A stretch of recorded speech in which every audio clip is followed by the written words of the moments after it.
Bueno amigos, hoy es 1 de agosto de 2017. Después de un receso de mitad de año, unas cortas vacaciones, vuelvo otra vez con estos temas académicos. En esta oportunidad he tomado como referente una decisión del Juzgado Octavo Penal del Circuito con sede en Cali, a cargo pues del doctor Julián Rivera, que hace un control convencional ex oficio, revocando una decisión de un juez de control de garantías que había impuesto una medida de aseguramiento intramural, toda vez que la Fiscalía no dio cumplimiento a las exigencias de ahora la ley 1760 y 1786, que subrogó pues aquella, indicando pues que para que en la medida de aseguramiento pues cuando se va a esa audiencia, el fiscal tiene la obligación de probar que las no privativas de la libertad son insuficientes o no cumplen con los fines de la medida de aseguramiento. Ahora cambió entonces, a raíz de la entrada en vigencia de esta ley 1760, que al fin de cuentas pues no tuvo ni un día de existencia, porque la 1786 la subrogó y fue aquella la que entró pues y está vigente en estos momentos, pero marca un hito en la historia de Colombia, en la parte pues procesal penal, con esta entrada en vigencia de la ley 1760, ahora 1786, exigiéndole pues al fiscal estas evidencias y elementos materiales de prueba, probando pues que las medidas no privativas de la libertad son insuficientes. Y entonces vamos a mirar esto. Primero que todo, para pues comprender el tema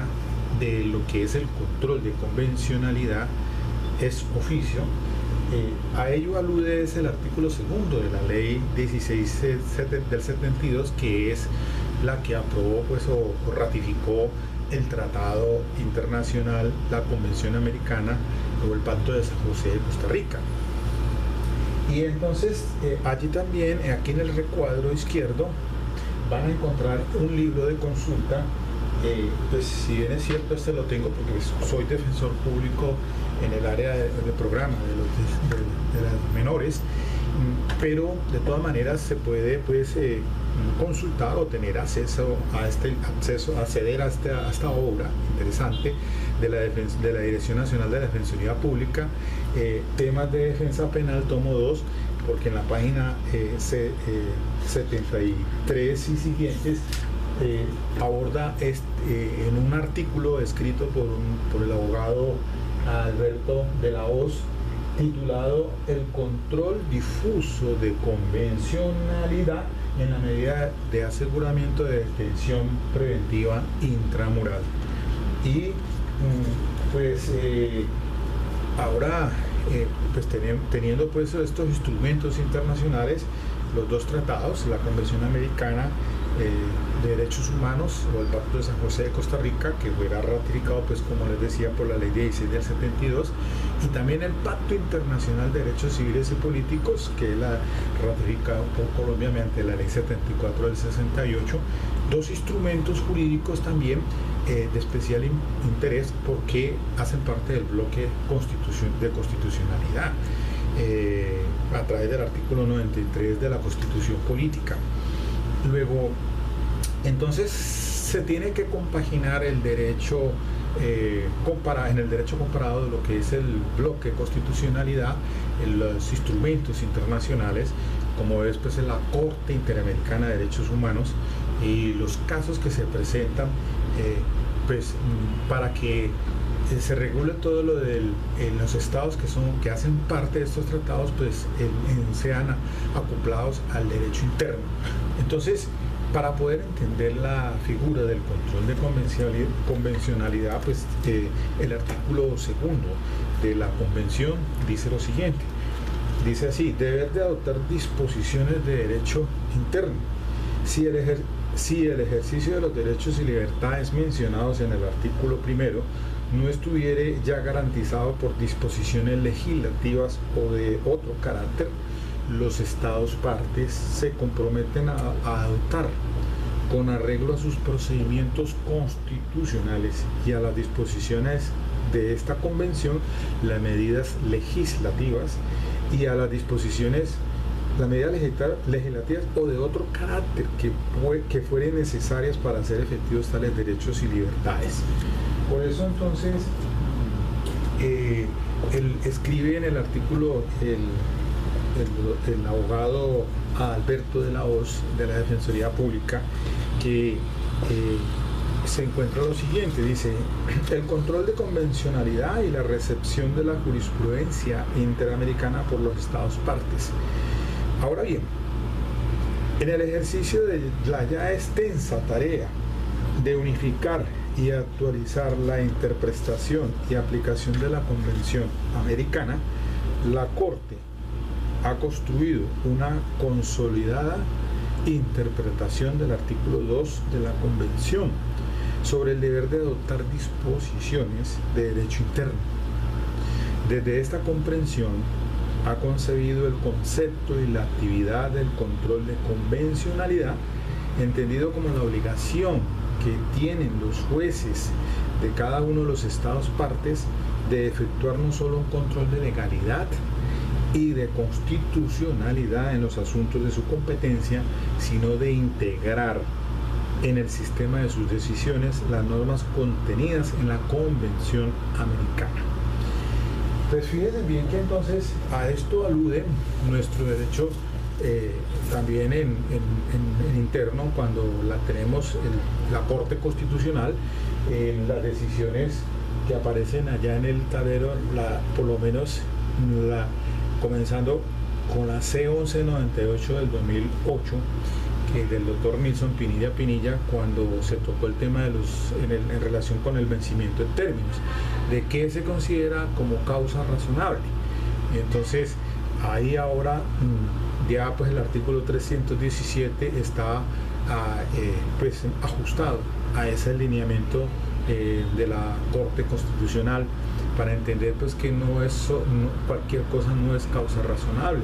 sino aquellos asuntos de que sean externos, que no sean pues provocados por el juez o la administración de justicia, que no sean atribuibles al juez o a la administración de justicia. Pues decíamos allí pues el caso excepcional de fuerza mayor o por lo que había sucedido en un acto terrorista. Bueno, pero también están las otras sentencias recientes, que es la C221 del 2017. Ahora pues a propósito de la demanda que se interpuso por inconstitucionalidad de la parte que consacra el numeral sexto del artículo 317, cuando se refiere a lo de los 150 días desde que se haya iniciado el juicio oral y no se haya proferido la lectura de la sentencia o su equivalente. Y ahí entonces surgió pues la demanda de inconstitucionalidad que diera pues a que surgiera esta sentencia C221 del 2007 sobre el tema del plazo razonable y vencimiento de términos. Pero son materia pues ya de consulta para que ustedes pues también revisen todo lo de el precedente jurisprudencial en esta materia de la Corte Constitucional. Lo mismo la sentencia C469 del 2016, que declara exequible entonces el artículo 310 en sus numerales 2 al 7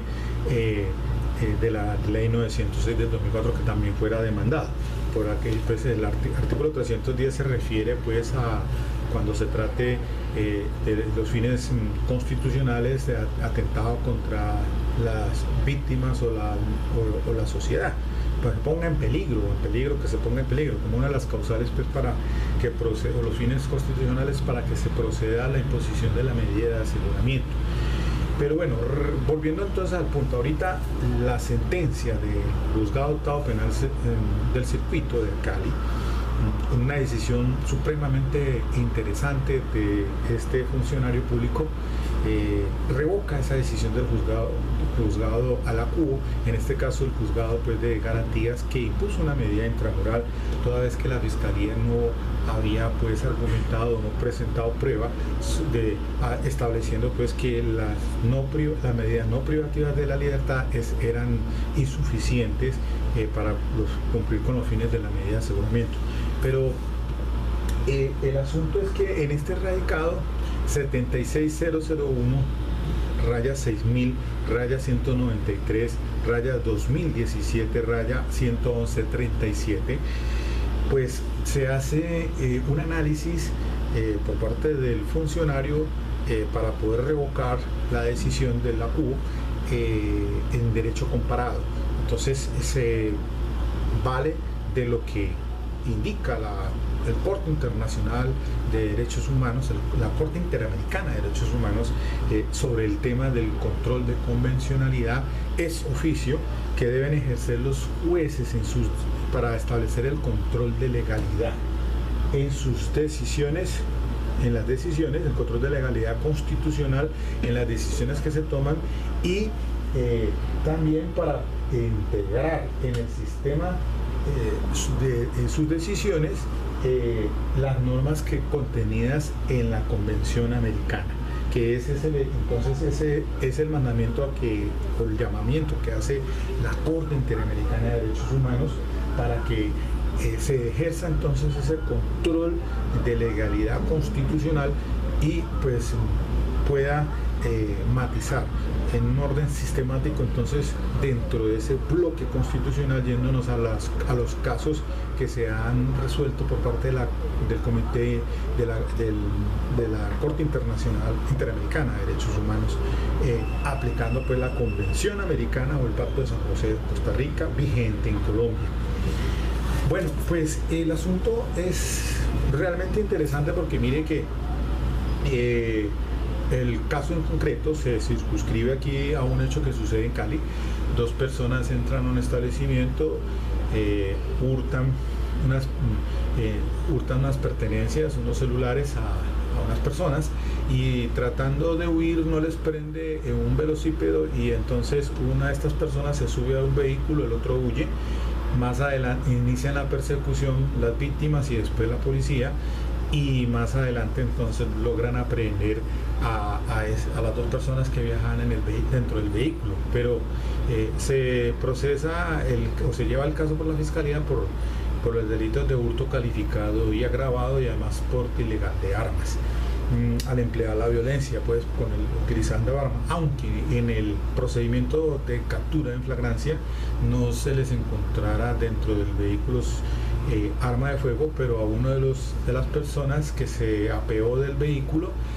se le encontraron unos celulares que fueron reconocidos pues, por la víctima. A esa persona sí la reconocieron, mientras que el conductor del vehículo no fue reconocido porque él no fue uno de los que hizo parte acá en los hechos. Sin embargo, le hacen los cargos como coautores por una división de trabajo y el aporte esencial en este caso, aunque la discusión se suscita por la defensa, entonces por su prohijado, y se va en apelación porque pues el juez de garantías impone entonces la medida de aseguramiento intramural, y el fiscal pues hace la presentación de lo que es considerado como inferencia razonable, una evidencia física los elementos materiales de prueba que tenía hasta ese momento por la captura y todo lo que obtiene allí en desarrollo de esa audiencia concentrada, y hace el planteamiento entonces esencialmente no en tanto a la no comparecencia como un fin procesal, sino en cuanto al peligro que representa para la comunidad o para la sociedad y para las víctimas, y del artículo 300, desarrollan el artículo 310. Para eso pues se enuncian unos ítems como unas anotaciones que le figuraban a estas personas, pero no eran sentencias vigentes, o no, por lo menos no lo aclaró el fiscal en el desarrollo de la audiencia. El juez tampoco hizo un papel proactivo, el juez de garantías, en cuanto a la evidencia que debe obligatoriamente presentar el fiscal. Recordemos que para que se solicite la imposición de medidas de aseguramiento por el fiscal, pues deben de cumplir unos requisitos. Por ejemplo, presentar los elementos materiales de prueba, la evidencia física que soporten esos hechos fácticos, y además de ello, el juez pues entonces también tendrán que plantearse qué grado de autoría o coautoría y de participación pues le cabe a estas personas, y entonces eso tiene que quedar muy claro y definido por parte del juez, el juez de garantías, cuando tome después la decisión de acuerdo a los que le presente el fiscal. Pero lo que se dice en el bloque pues, de constitucionalidad, o por lo menos los instrumentos internacionales sobre las medidas que se aconsejan para imposición de la medida de aseguramiento, o los fines, que sabemos muy bien que son unos fines constitucionales, procesales, pero no se puede caer en ese error que muchas veces en los jueces de garantías pues consideran de que es que casi como si fuera una ya redención de penas, es una sentencia anticipada. Eso no puede ser así. En este caso sucedió esto, porque el juez impone la medida de aseguramiento intramural, pero se mete en un tema que solamente le correspondería al juez de conocimiento cuando ya va a imponer la sentencia. Es decir, se habla de la reincidencia, se hablan de otros temas allí que es un peligro para la sociedad, porque vuelve otra vez a pesar de que ya tenía unas anotaciones que podía otra vez cometer esos hechos, en fin. Ahí el asunto, si bien es cierto, pues sabemos muy bien que los requisitos fundamentales para que proceda la medida de aseguramiento pues son de fines procesales, ¿no? Pero siempre se presume la inocencia. Ahora, resulta de que la recomendación que se está haciendo más en este momento es que, como en este caso sucedió, el juez lo que hizo fue aplicar ese control de convencionalidad y revoca la decisión de la CUO, toda vez que el fiscal no cumplió con su tarea, su imperativo, de acuerdo con la 1786 actual, de presentar entonces los elementos de prueba, probar que las no privativas son insuficientes, y por lo tanto entonces el juez toma la decisión de imponer una medida no privativa de la libertad, del artículo 307. Recordemos que las medidas de aseguramiento son dos: unas son privativas de la libertad intramural o en el domicilio, y las otras que habla literal B. Luego entonces indica que puede hacerse con presentaciones periódicas, con una caución, y también ordenando de que no pueden salir de su residencia de 6 de la tarde a 6 de la mañana, controlado por la policía. Esas son entonces las facultades a las que llega el juez, el APUEN, en este caso el Juzgado Octavo Penal de Circuito, después de hacer un análisis pertinente. Primero que todo, encontrando de que el fiscal no cumplió con su obligación de acuerdo con la actual 1786. También ni siquiera la defensa, porque la defensa también fueron pasivos frente a esa situación, y el juez quien ejerce el control definitivamente para determinar entonces todo lo de la necesidad de adecuación, de proporcionalidad para los fines de la medida de aseguramiento de tipo constitucional, se quedó corto y nunca se exigió esta situación. Ahora que ya hay un cambio de 180 grados frente a esta situación que tradicionalmente veníamos en Colombia, siempre el fiscal lo que hacía es llevar allí unos elementos de prueba, ubicarse en el 310 y en esencia en ese punto para indicar que no le cabe otra medida sino la detención preventiva intramural, porque se cumplen los requisitos del 310. Pero ahora la inversión de la carga es al contrario, es decir, el fiscal tiene primero que todo probar que las no privativas de la libertad son insuficientes para cumplir con esa medida, con los fines de la medida de aseguramiento. Entonces, mis estimados colegas, pienso yo que en buena hora, recogiendo ya este precedente judicial que hace un control de convencionalidad de su oficio, y lo decía yo esta mañana aquí en el conversatorio de la Universidad Santiago de Cali, donde nos reunimos y que quiero pues felicitar a mis compañeros. Ahora sé que acaba de crear la colegiatura, la bancada de abogados penalistas de aquí de Santiago de Cali, siendo presidente el doctor Roberto Bárcenas, mi amigo, y otros. Algo que ha sido una gestión de muchos, que allí siempre nos reunimos a debatir temas jurídicos esenciales.